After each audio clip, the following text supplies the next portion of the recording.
Welcome to Leaving Nothing to Chance, your go-to podcast where we bring you insights from some of the most influential voices in small business and personal development. Each week, we dive deep into conversations with top thought leaders, authors, and business moguls from around the world, sharing their secrets to success and strategies for growth. Tune in for exclusive content that will inspire, motivate, and equip you to take your journey to the next level. This is Leaving Nothing to Chance. Welcome to Ink and Insight. We have a new author with us today, Mr. Guy Powell. Guy, how are you? Hey, John, it's great to be here. Thank you. Doing great. Great. Guy has authored many books, but the one we're going to be talking about these next two sessions is The Post-COVID Marketing Machine. And this just has some amazing content. And I just want to give you a few thoughts from other people who have reviewed the book, some thought leaders themselves, some very prominent people, by the way, but I just got a couple of quick quotes here. This book gives an excellent roadmap for measuring a marketing campaign success using proven strategies. That's by Adam Golam, who's the president of Primanti Brothers, a big sandwich chain in the Pittsburgh area that I've eaten at many times. The second, Guy simplifies the complexity of good and effective marketing in the next normal marketplace in an understandable roadmap. Third, his gears of a marketing machine, data, analytics, and marketing operations are well defined and designed for agility. That's by Ted Davis, founder of Grace Strategic Services. Another quick one here is that Guy shows readers how to connect the marketing plan to the company's strategic vision so that everything the company does elevates its brand and drives marketing return on invested dollars. That's by Sonia Serio, who is the senior director of brand marketing at the company called Target. And there's a lot more, folks. A lot of very prominent people have given Guy a lot of accolades here, and hopefully you'll understand why. And more importantly, you'll get out and buy the book. Go up to Amazon and get the book and read it, because whether you're in small business like I am, whether you're a solo act, right, in business by yourself, in terms of tax returns, but you're never in business by yourself. You're always in business with other people and engage, especially if you're an entrepreneur, because you're not going to make your money by yourself, needless to say. And so whether you're a Fortune 500 CEO, which you're probably not listening to my show, you probably should be, but you're not, or you're like the rest of us, you're people who run a small business, the principles in this book are exactly the same. And they might even be more relevant because your budget is more limited. That's one of the things I picked up, Guy, is when you're working on limited budgets, your own money, so to speak, as opposed to maybe investor money or public money, you got to spend it wisely.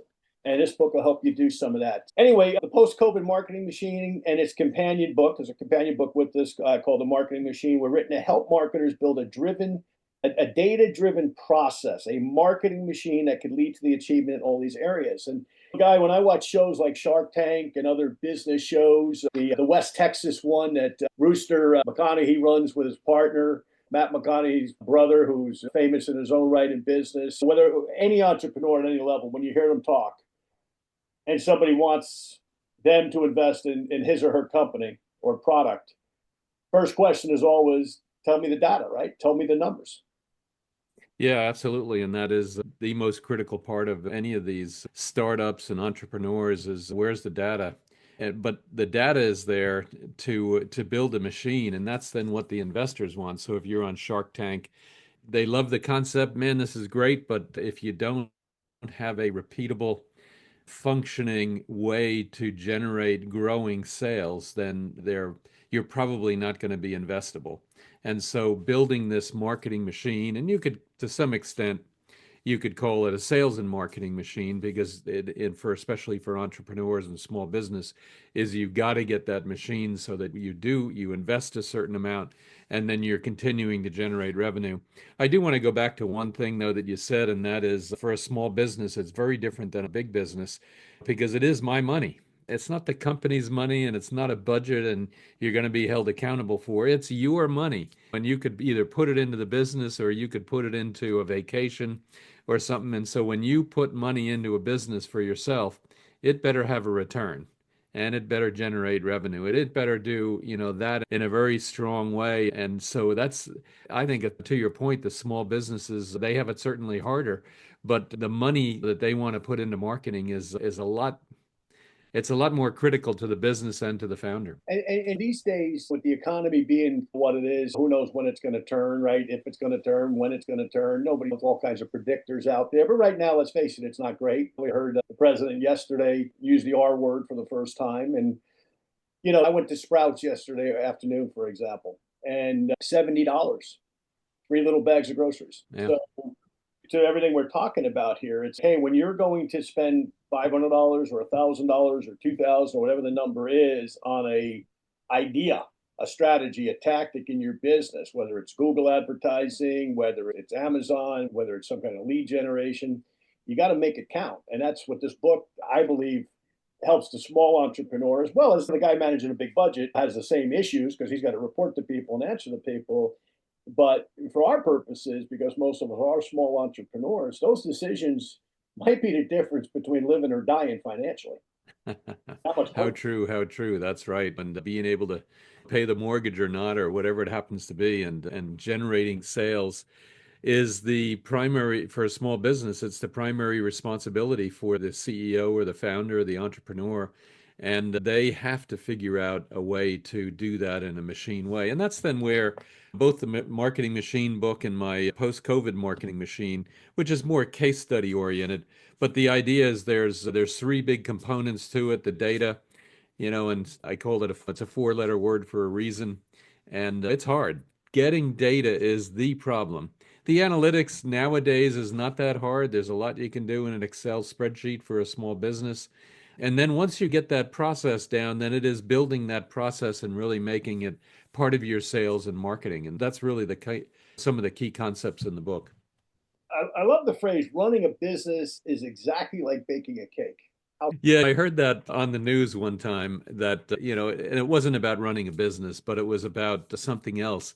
And the thing with baking a cake is there's, I don't know, 8 or 10 different ingredients, and you got to mix them all in, and you got to bake them for the right amount of time and what have you. And if you leave one ingredient out, just one, then the cake it's a disaster, right? You can't eat it. You're going to have to chuck the whole thing, and all that wasted time and energy and effort.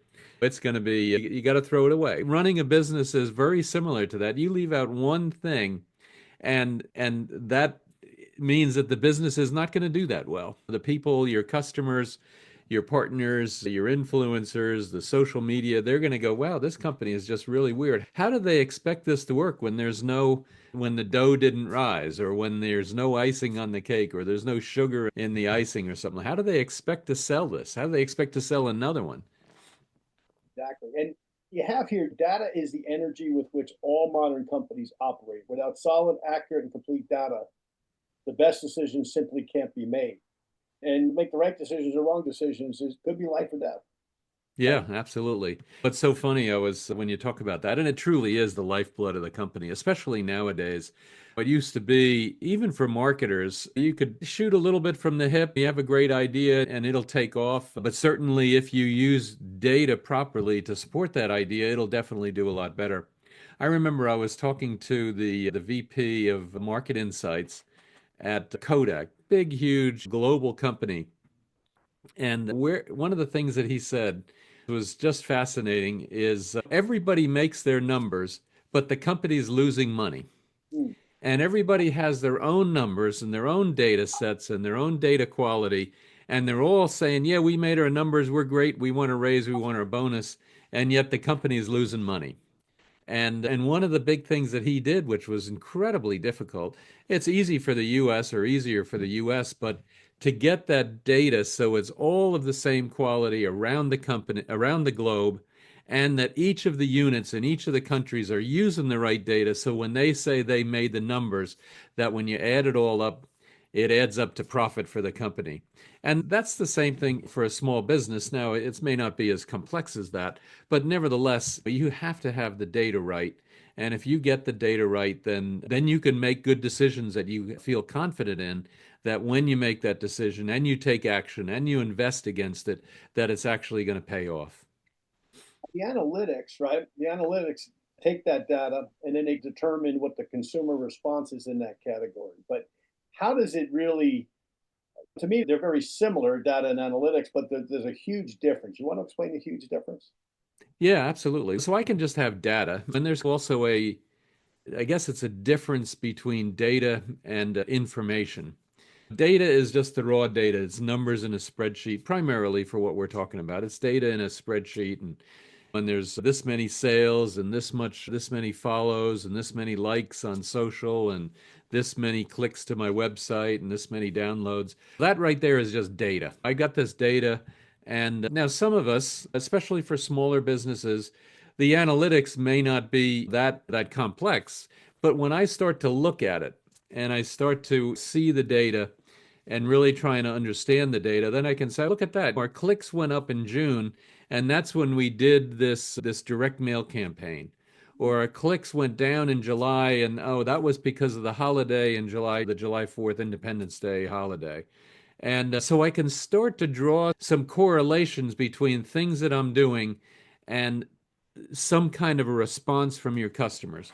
Now, so there's two pieces then to there's two pieces to the data. The one side is what we do. What do we do to drive the business forward, whether it's direct mail or marketing or what have you, or building a new website? And then there's how the consumers respond. And John, which one do you think is more important? How the consumer responds. How the consumer responds. Absolutely. If I can make certain and measure how that consumer responds, then I can start to see what is the data that I need to track to, first of all, track those responses, but second of all, what drove those responses? And once I start to realize that, then that's how I'm going to start to build my marketing machine so that I can drive more consumer response, and then hopefully that leads to a sale at some point. Now, when COVID happened,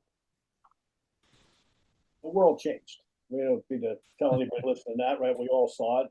And the world changed in a lot of really bad ways, as we know, and you got through a lot of the cancellations that we all lived through. But there's a very interesting thing here about what Cox Communications experienced. And it actually helped them. But Robert McFarland estimated is he the CEO of Cox?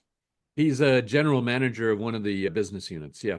Oh, He's a general manager of the business communications, which is connecting businesses to the internet. when they saw what was happening, a lot of their holdings, which are a lot of financial publications, et cetera, they pivoted in a good way. They figured out how to deal with it. We all know the negative, certainly of COVID, right? People died. That's the most negative. A lot of businesses affected, a lot that never recovered, a lot that went away that we'll never see again. But some flourished, and it seems to be the ones that either were ideally positioned, home delivery type of thing certainly did not purposefully, they didn't intend that to happen, it's just as a result. But let's talk about the companies like Cox that pivoted in a positive way and came out of it bigger and stronger than they were prior to COVID. What are some of the things that they did? Yeah, absolutely. And one of the challenges that took place for businesses and small businesses was you couldn't go out and visit your customer face to face anymore. And for a lot of companies, their employees were working from home, and so they needed to have really good internet access. So before that, okay, if it went down 5 minutes a day or whatever it is, 10 minutes a week or something like that, it wasn't that bad. But now the lifeline of the business was dependent upon that internet connection to the rest of the world through a screen, just like we're talking now, so that they could continue to try and do some selling. And so it was absolutely critical for them to do two things. One was then to be able to maintain a really strong uptime. And then the other was because now the internet was so important and video was so important. So we're now on a video call, and the quality of the video makes a difference, and the speed that you have available to be able to do not just one video call at the company, but maybe 10 or 15 at the same time. So all of a sudden, for Cox, they had to make sure that they had the bandwidth and were able to configure the bandwidth for this incremental bandwidth that they needed. And then certainly on the back end, on the operations side for them, is to make sure that their uptimes were even better, so that they could keep their customers and grow their customers in a big way, as those businesses just needed so much more bandwidth. And the good news for them is that the bandwidth requirements have stayed, because there's still a lot of video calls going on. It's funny nowadays, I do a lot of video calls during the day, and I don't know, maybe it's 5, maybe it's 10 sometimes. And quite often with some of those people, I don't even have their phone number. It's, hey, we need to do a call. Let's do a Zoom, and here's my address, and then here's my link, and that video it now, just like we're talking, is just become so important. And then Cox was able to leverage their business to make sure that those two components of it, the growth and then the uptime, was available. And those companies that you reference here, like Hulu, for example, that were not heard of before, they're very prominent now. We're big Hulu fans. We watch a lot of stuff on Hulu. But Hulu, Peacock, which is NBC, of course, Paramount, some of these were big studios, but they had to pivot themselves because you weren't going to the movies. You couldn't go to the movies if you wanted to, it was locked. That pivot was really important, and that agility you and I talked about on another call. But why don't you describe the difference between a pivot and being agile, and how the companies, as opposed to 110,000 companies that filed for bankruptcy during that time, that some of the people pivoted properly. They didn't panic, then they pivoted, and here they are. They're flourishing now as opposed to declining. Yeah, absolutely. I don't know. I have my opinion on what the meaning of those two words are, and one is being agile. I think means that you're prepared. One of the things that's happened here recently is, and through basically Sarbanes-Oxley and some of the other regulations that are out there, is that companies need to be prepared for downtime, for business discontinuities. So if there's a storm or an outage or a whatever or a hack or something like that, that they can respond to it in a way that, isn't going to affect the livelihood of the business. And that is unfortunately being pushed down to all the vendors of the big companies and the vendors of the vendors and the vendors of the vendors of the vendors. And they have to then, through this, they have to prove their agility. They have to be able to prove that if the internet goes out or if the server goes out or something else goes out, that within a relatively short time they're able to be agile, to be able to change their servers or their sources and do backups so that they can still be up. Now that for me is what I would call agility, is being prepared. The pivot is then, I think, the action. And in particular, the action for COVID and for Cox and for many others was being able to actually execute on a pivot. Now, nobody, even though you may have been agile before, I don't think anybody was prepared for COVID. And so then that was probably not in one of their simulations. What if the world shuts down, so to speak? What do we do? And so those companies that were able to pivot and execute successfully, those are the ones that survived, and those are the ones that are hopefully stronger today and able to respond today. So I see the pivot as being able to execute, and execution, especially during COVID, it definitely, you had to do a lot of things differently. We had one of our clients, they were doing advertising at college football games and at big events, and that's where their audience was. And so all of a sudden, those events weren't taking place. And so their pivot for them had to be is, how do I cancel out of that? And then how do I put that money into something else that's going to be just as effective or hopefully more effective? And there were a whole bunch of little pivots like that. They're the same company, they were sending direct mail pieces and being in print magazines. So they were advertising in a print magazine, a very specialized print magazine. And all those print magazines are going to the offices of all of their clients. And nobody's in the office. So all of that advertising was wasted. And so they had to quickly pivot on that and then turn it around to something where they could get all the home addresses or have all their cell phones and SMS them or something like that. So they had to pivot their marketing because of what happened there. And Hulu and Peacock and some of the other ones that you mentioned, they had to get ready as well for this onslaught of video downloads and new business because people were stuck at home. Mohawk Industries, because to me they're an old company. They're a very old company, and they came out of this really good. They did some smart things. Yeah, them and Tarkett. Tarkett is with Sonia Soreo, you mentioned before. They sell carpet and flooring to businesses and to residential, new construction as well as renovation. And as you can imagine, the businesses totally changed. All of a sudden, people weren't going into the office, so all of the office production and demand went away. But then there was this huge uplift in residential demand because people are now at home. And even Home Depot and Lowe's, they really I've met with the CMO at Home Depot, and they had a hockey stick during COVID, just this enormous hockey stick of everybody now wanting to do the do-it-yourself home renovation. And their sales during COVID just skyrocketed. And because people were then replacing their carpet, they're sitting at home every day and seeing their carpet or the flooring and saying, we need to get something new here. And so that really, for them, in both cases, led to some good business and good opportunities for them. Talk about the new normal. Let me read something here, starting this particular chapter. Pre-COVID, most consumers shop for food the same way. They go to the grocery store, walk down the aisle, and place the products they wanted in their shopping carts.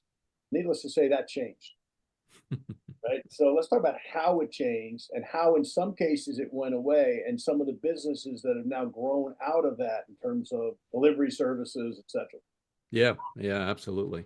I remember sitting here just like we're talking now, and I was working away, and I said, "Oh man, I need something for my laptop or whatever it was." And I knew Walmart had it, and so I got up. It was lunchtime. I got up and I said, "Oh, you got to run over to Walmart, get my mask on, and all this stuff." And I got out the door and I got into the car and I said, "Hold on a second. I don't need it. I don't need it till tomorrow. I'm just going to go online and order it." So why go into the store? Well, that hassle of going into the store. So all of a sudden, my habits changed.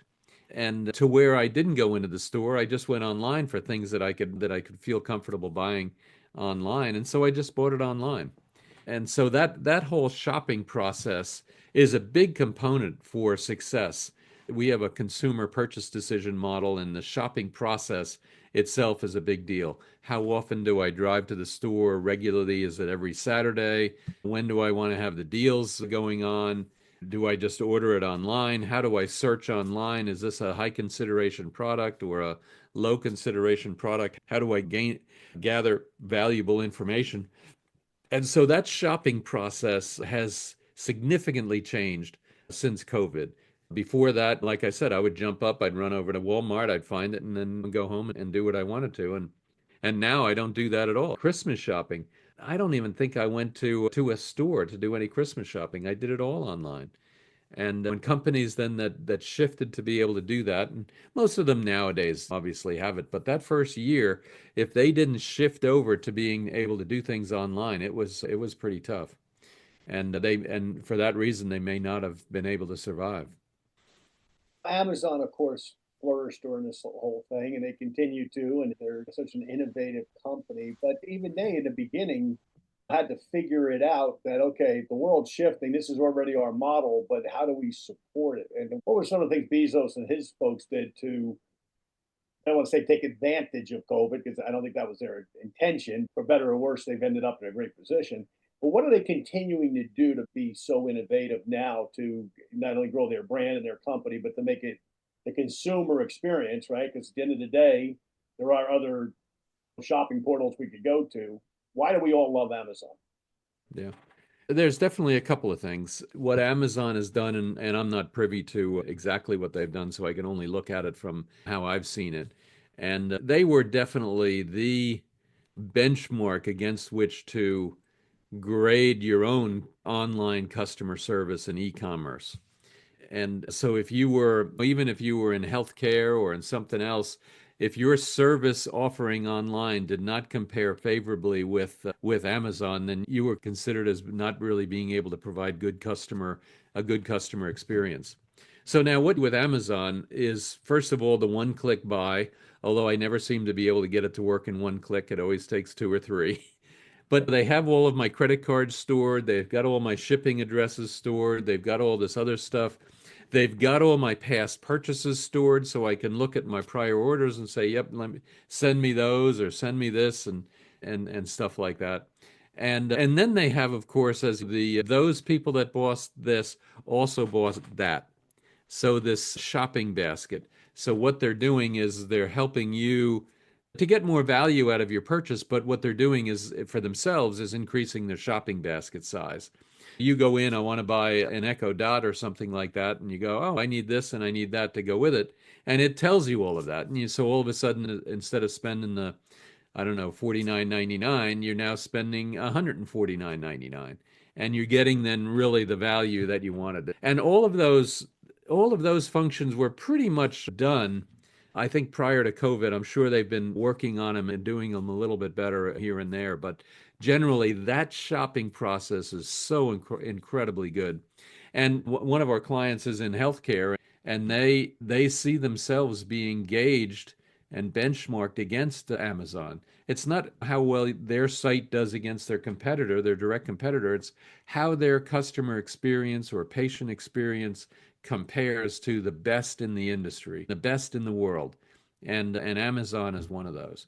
And actually, I think the thing that's also taken place is Walmart had realized that they had to up their game, and because their ordering was nowhere near as good as Amazon's, and now I think it's actually pretty good. Target's caught up, and any of the big retailers have all caught up. And so now they're I think they're pretty equal. I'm sure there's a couple of differences in there. And I know I'm going on long here, but one more thing on Amazon. Now, what Amazon is doing is they are selling advertising. So they have all of your purchase history. So they know when I'm on Prime Video, I like to watch this. They know I've bought these things. I'm doing home renovation because they can see a new sink that we bought or a new faucet or whatever it is. And so then they sell that data to advertisers of sinks and faucets. So you'll see, you go in there and you'll do a search on a sink or a faucet, and within a half an hour, maybe even less, you'll be bombarded with all kinds of ads from those people that manufacture those whatever those items are. And that's a big new deal for Amazon here in the last year or two, is selling their knowledge of the consumer to advertisers so that they can take advantage of that and increase their own sales. One of the things that they've done well too, and it's my next question, when COVID happened, a lot of people said, you know what, I want to get out of the city because, okay, maybe this is temporary, long term, but what about the next COVID? Let me get out 30 miles from Dallas or Atlanta, and let me 50 miles, whatever. But they still want access. They still want the goods and services. Amazon obviously is great at facilitating that on their end with their business. But talk about that a little bit in terms of telephony, all of the other needs of somebody who says, okay, great, I want to live out and have my 2 acres and my next door neighbor is across the yard instead of next door, and all the good reasons to do that, a lot of good reasons to do that. But America wasn't really quite ready for that from the functionality, but some folks have responded well to that and fulfilling those needs. Yeah, definitely. And you're absolutely right. That trend accelerated in a huge way during COVID, as all of a sudden I could be working in downtown Atlanta, so to speak, where my office is, but I'm living up in North Carolina, up in the mountains, and my neighbors are nowhere to be found. And what that did, though, is that it forced a lot of these local municipalities to also up their game on their internet access, because now internet out into the wilds of North Carolina had to be high speed. You had to be able to get that 1 gigabyte fiber out on some mountain in North Carolina. And a friend of mine, he set up he said he has a big RV, one of those big long things, and he then got the services so that he can be a pretty good hotspot and be able to download and upload at the highest speeds possible and over Wi-Fi. So he could be sitting in some state park somewhere and have excellent Wi-Fi and be working in the yard, so to speak, right next to his RV. I know, yeah, like a lot of people did similar things. You use a term I had not ever heard of before: curated experiences, curated services. Describe that. That's probably new for a lot of our listeners. Yeah, sure. Yeah, I don't like that word. When I think of curators, I think of a museum. When I think of the curator of how you take care of some old artifact that's 1,000 years or 100,000 years old, and you want to make sure it's protected and it's going to be in a case that's going to be climate controlled and what have you. But the idea, though, is the same thing. Instead of curating these artifacts, you're curating an experience, or you're curating the data that you're making available. And you want to make it so that it's available so that people can see it, your online, whatever your online assets are. And you want to make it so that experience is well done. So the concept of curation no longer applies to artifacts and museum items. It now applies to anything like that. And that's where that term comes from. Did you borrow that from one of your other experiences with the Shroud of Turin? Yeah, that's a good question. No, actually not. Unfortunately, one of the things in marketing is you have to be creative, of course, and creativity is definitely one of the big winners. If you've got something that's creative, you're going to win. But one of the things that marketers do is if they can get a term that they invent or come up with or assign to what they're doing and people adopt it, then you're a hero, first of all. And then secondly, you're going to do better than other marketers. And so whoever came up with using the word curate is one of those marketers. And good for him. They did a great job on that. And they certainly did.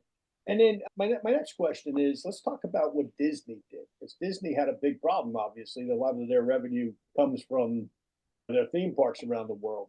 They, I think they pivoted really well during it, but where were they deficient and where were they smart? Yeah, Disney certainly, and like a couple of other examples that we were working with or had friends with, is all of a sudden they're closed. And unfortunately, they probably had to lay off a lot of people and until the COVID was going to be over. And those 3 weeks that turned into 3 months, that turned into 30 months or whatever it was, that was pretty tough for them. And how they were able to respond, they had two things they had to get ready for. One was how do we when we're able to have consumers and customers back into the attractions, what are we going to do and how are we going to do that and make them feel safe and make them feel like they're not going to get sick.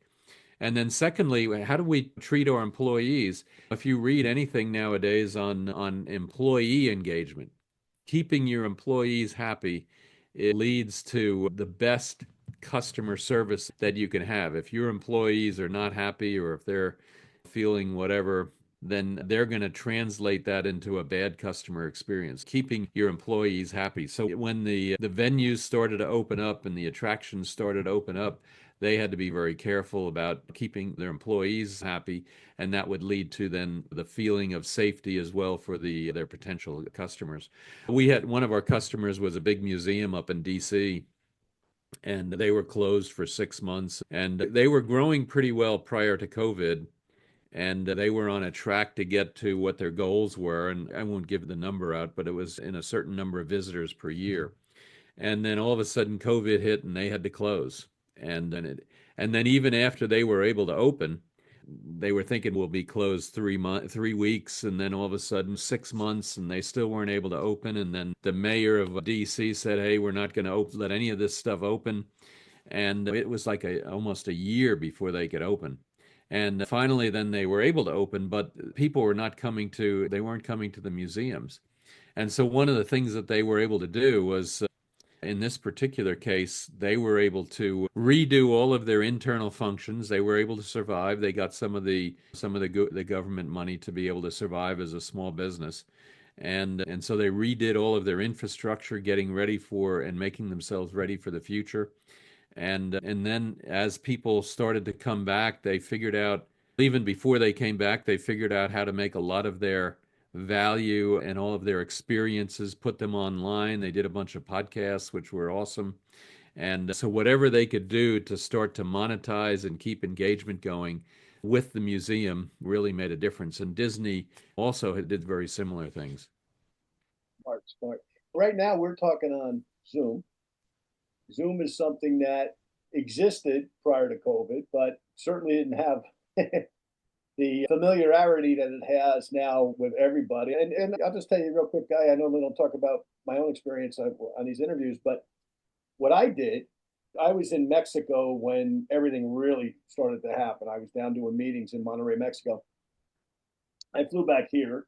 My son was still playing hockey in Canada, so I was coming here for a couple of here being Dallas, by the way. And my one daughter was here and at this house, and then my wife and my two younger kids were in Canada. And I was en route up there and never left Dallas. I came back to Dallas and it was like, oh, airport was closed, et cetera, et cetera. I was due to do a very large meeting in Montreal that next Saturday in March. It was just about this time of year. And I'm like, I got 500 people coming to a meeting.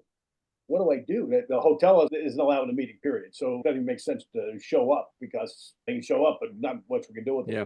Anyway, Right. long story short, we pivoted to this thing called Zoom. We said, let's just tell everybody, hey, we'll give them this link and see who figures out how to show up. And I don't know, we had about 150 people show up that Saturday, which was amazing. And Yeah. I sat here in this same chair and did this meeting with a couple of other guys, and we survived, and the business survived and actually grew. But that's an example. But what did Zoom do to get the word out that there was an alternative for guys like me? Like I was lucky enough to know about it. Somebody in Mexico had told me about it a few months before all this happened, that they were using it effectively. But a lot of business people didn't know about it. But how did Zoom and become a major player that they now are? Yeah, it's interesting. It's an interesting business model, and because for Zoom to work, both sides have to have the software. So if I have it and I'm talking to, and I want to talk to you, and then I would say, hey, listen, I'm using this. It's working great. Check out this link and we'll set something up for 11 o'clock. And so all of a sudden they got this. It isn't quite word of mouth, but it's like this spread of usage, and it just took off from there. And Zoom was just perfectly positioned. Microsoft Teams really wasn't around. Skype was around, but it wasn't quite the same as Zoom. And Skype was thought of as being I don't know, more of a consumer thing as opposed to Zoom was trying to be more business wise. And Teams wasn't there, Microsoft Teams. Google Meets was there, but the quality just wasn't very good.